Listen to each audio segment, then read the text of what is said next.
안녕하세요. 정일품 보석 JD입니다. 요즘 금값 이야기로 말들이 많죠. 뉴스에서도 연일 금 이야기를 하니까 나도 좀 사볼까 싶은데 막상 알아보니까 골드바, 금통장, ETF, KRX 금시장 도대체 뭐가 뭔지 나한테 맞는 게 뭔지 헷갈리시죠? 무작정 남들 따라 샀다가는 수수료하고 세금 때문에 오히려 손해를 볼 수도 있습니다. 오늘 이 영상 하나로 대표적인 금테크 방법 4가지의 장단점을 완벽하게 비교를 해보고 여러분의 투자 성향에 딱 맞는 방법이 무엇인지 한번 살펴보겠습니다. 첫 번째는 가장 접근하기 쉬운 은행 금통장 골드뱅킹입니다. 말 그대로 은행에 가서 계좌를 만들고 돈을 입금을 하면은 그 시세에 맞춰 가지고 통장에 금무게가 찍히는 방식입니다. 이 방법의 가장 큰 장점은 소액 투자가 가능하다는 겁니다. 0.01g 단위로도 살 수가 있어 가지고 커피 한 잔 값 5,000원, 만원으로도 금 투자를 시작할 수 있습니다. 은행에서 하니까 심리적으로 편하기도 하고요. 하지만 치명적인 단점이 있습니다.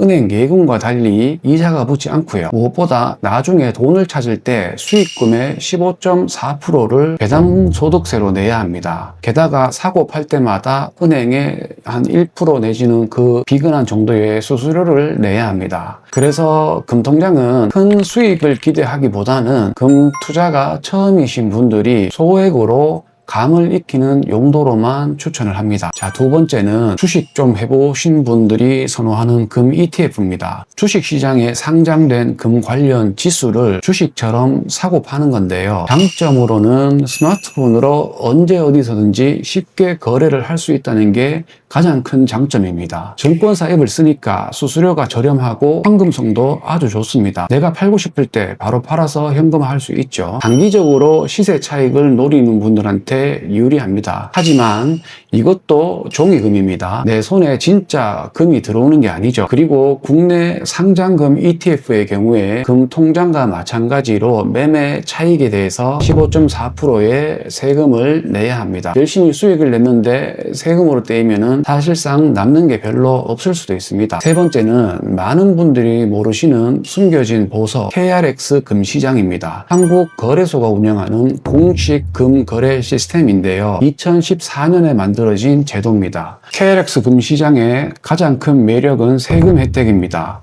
증권사 앱으로 편하게 거래할 수 있어서 접근성이 좋고요. 1g부터 소액 투자가 가능하고 원하면 나중에 실물도 인출도 할 수 있습니다. 단 인출 시에 부가세가 부과되는 것은 피할 수가 없습니다. 여기서 중요한 게 보관 시스템인데요. KRX 금시장에서 금을 사면은 실제 금은 한국예탁결제원의 금보관소에 안전하게 보관이 됩니다. 여러분 집 금고에 두는 게 아니라 국가가 관리하는 공식 기관이 책임지고 보관을 해주는 것입니다. 그래서 도난이나 분실 걱정이 전혀 없습니다. 집에 금고를 살 필요도 없고 은행 대여금고 비용 낼 필요도 없는 거죠. 통장에 숫자로만 보이지만 그 뒤에는 진짜 금이 1대1로 매칭이 되어 있다고 합니다. 근데 실제로 금이 1대1로 매칭이 되어 있는 걸 본 사람은 없기는 합니다만 아무튼 1대1로 매칭이 되어 있다고 얘기를 하고 있습니다. 필요할 때는 언제든지 증권사 앱으로 팔 수 있고 나중에 큰 돈이 되면은 실물로 찾아갈 수도 있습니다. 하지만 단점도 있습니다. 요즘에는 많이 많아졌지만은 그래도 주식시장에 비교하면은 많지 않아 가지고 사고 팔 때 호가 스프레드가 조금 크다고 봐야 됩니다. 원하는 가격에 바로 매매가 안 될 수도 있다는 거죠. 그리고 실물로 인출을 하려면은 최소 수량 이상이어야 하고 인출 수수료도 별도로 듭니다. 또 증권사마다 취급 여부가 달라서 미리 한번 확인을 해보셔야 할 겁니다. KRX 금시장은 중장기 투자자로서 실물의 세금 혜택은 받고 싶지만 금고나 보안이 걱정되시는 분들이라면은 고려를 해볼만 할 것 같습니다. 자, 마지막 네 번째, 금 투자의 정석이자 꽃이라고 할 수 있는 실물 골드바입니다. 금은방이나 금거래소에서 진짜 금덩어리를 사서 내 금고에 보관하는 방식이죠. 많은 분들이 망설이시는 이유가 바로 살 때 내는 부가세 10% 때문입니다. 100만원치를 사면은 10만원을 세금으로 더 내야 하니까 당장은 손해가 드는 기분이 들 겁니다. 하지만 진짜 부자들은 왜 실물금을 모을까요? 바로 팔 때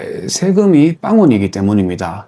금값이 2배, 3배가 올라도 나중에 되팔 때 내는 세금이 전혀 없습니다. 전액 비과세라고 할 수가 있습니다. 단기적으로 보면은 부가세 10%를 내고 들어가는 게 훨씬 이득이라는 계산이 나오는 거죠. 무엇보다 가장 강력한 장점은 안전성입니다. 뭐 그럴 일이 있겠냐마는 전쟁이 나거나 은행 전산이 마비가 되어도 내 금고 속에 있는 골드바의 가치는 사라지지 않습니다. 위기 상황에서 나를 지켜주는 유일한 실물 자산이라는 점, 이게 바로 실물 투자의 핵심입니다. 제가 다른 영상에서도 잠시 말씀을 드린 적이 있는데, 우리나라 외환거래법 제6조에 보면은 전시사변이나 특별한 경우가 있을 때 외화 상품이나 귀금속을 금융결제원, 은행 혹은 한국은행에 예치를 해야 된다는 의무가 있습니다. 만약에 그런 일이 생길 일은 없겠지만 생긴다면은 내가 만질 수 있는 실물금이 제일 확실한 해치 상품이 되겠죠. 자, 이제 정리를 해드리겠습니다. 나는 복잡한 건 싫고 커피값 아껴서 조금씩 모아보고 싶다. 그런 분들은 금통장으로 한번 시작을 해보시는 게 좋을 것 같습니다. 진입장벽이 가장 낮습니다. 나는 주식앱으로 편하게 단타 매매를 하고 싶다. 금 ETF를 하시는 게 좋을 것 같습니다. 황금성이 최고입니다. 그리고 세금은 아끼고 싶은데 실물 보관은 부담스럽다. 그러면은 KRX 경시장을 해보시는 걸 추천을 드립니다. 비과세 혜택과 편리함의 중간 지점이라고 볼 수가 있습니다. 그리고 마지막으로 나는 3년, 5년 이상 길게 보고 내 자산을 안전하게 불리고 싶다. 수익이 났을 때 세금 걱정 없이 온전히 내 돈으로 만들고 싶다.